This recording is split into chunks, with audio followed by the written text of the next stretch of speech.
ஒரு இனம் தன் மொழி காத்து, தன் இனம் காத்து, தன் நிலம் காத்து, வளம் காத்து, தன் கலை இலக்கிய பண்பாட்டை காத்து, தன் வழிபாட்டை காத்து, இவற்றையெல்லாம் பாதுகாத்து தனக்கென்று ஒரு நாடை அடைந்து வாழ்வதற்கான அரசியலை விட வேற ஏதாவது அரசியல் இருக்க முடியுமா என்பதை அறிவார்ந்த தமிழ் சமூக தம்பி தங்கைகள் சிந்தித்து பாருங்கள். எது அரசியல்?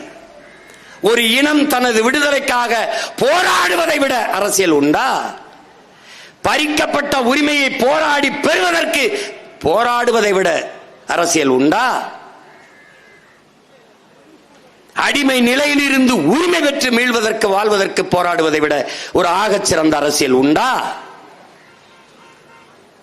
எது அரசியல்?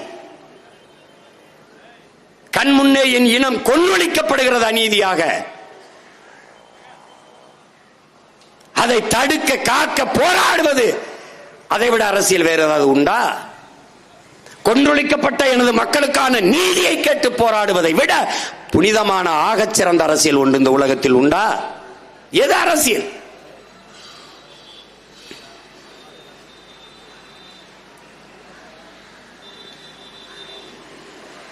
எது எமக்கான அரசியல்?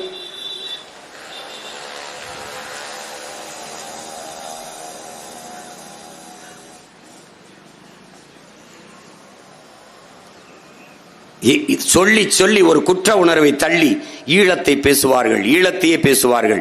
இவர்களுக்கு இன்னும் ஈழம் ஒரு பிரச்சனை தான், ஈழ பிரச்சனை என்றுதான் பேசுவார்கள். ஈழம் நமக்கு பிரச்சனை அல்ல. ஈழம் நம் இனத்தின் விடுதலை, தமிழ் தேசிய இனத்தின் தாயகம். ஈழம் நமக்கான ஒரு கனவு என்பதை நீங்கள் புரிந்து கொள்ள வேண்டும்.